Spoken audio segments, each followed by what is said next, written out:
श्री स्वामी समर्थ।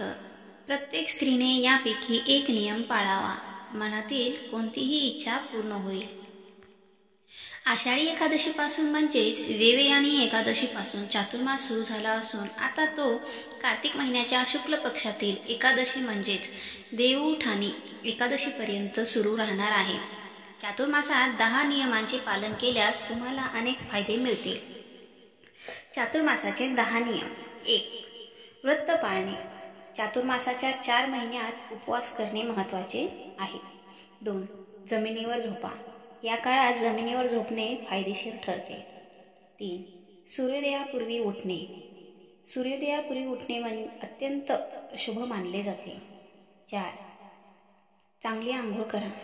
या महिन्यात दररोज चांगली आंघोळ करावी। 5. शांत राहा। या 4 महिन्यात बहुतेक वेळा मौन बाळगावे। 6. एकाशन। या 4 महिन्यात दिवसातून एकदाच चांगले अन्न सेवन करावे। आपण रात्री फळे घेऊ शकता। 7. ब्रह्मचर्या पालन। या 4 महिन्यात ब्रह्मचर्य पाळावे। 8. ध्यान, योग किंवा संत संग। दररोज सकाळी आणि संध्याकाळी 20-20 मिनिटे ध्यान करा आणि सूर्यनमस्कार करा। हे जमत नसेल तर सत्संगाचा लाभ घ्या। 9. भगवान विष्णू आणि शिवांची पूजा करा। दररोज सकाळी आणि संध्याकाळी विष्णू सहस्त्रनाम स्तोत्राचा पाठ करा किंवा ओम नमो नारायण असे ओम नमो भगवते वासुदेवाय नमः या मंत्राचा दररोज सकाळी आणि संध्याकाळी जप करा। याच प्रकारे भगवान शिवांचीही पूजा करावी। इतरांना नैवेद्य दाखवावा। 10. दान करा। या 4 महिन्यात 5 प्रकारचे दान करा। 1. अन्नदान।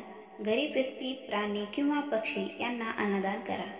2. दीपदान। नदीच्या पाण्यात दिवा सोडा किंवा मंदिरात दिवा लावा। 3.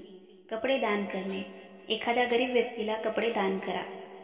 4. छायादान। एका वाडग्यात मोहरीच्या तेलात चेहरा पाहून शनी मंदिरात दान करा। 5. श्रमदान। तुम्ही मंदिर किंवा आश्रमात सेवा करून श्रमदान करू शकता। चातुर्मास नियमाचे 10 फायदे। 1.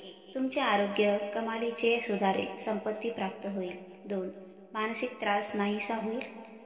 3. सर्व इच्छा पूर्ण होतात। 4. सर्व प्रकारच्या पापांचा नाश होतो। 5. सर्व प्रकारचे मानसिक विकार दूर होऊन मानसिक शक्ती प्राप्त होते। 6. पूर्वजांकडून आशीर्वाद मिळतात। 7.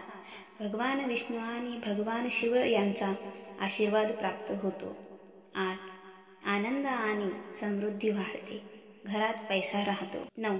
भावांकडून सुख मिळते। 10. आत्मविश्वास, त्याग, समर्पण आणि संयम या भावना विकसित होतात।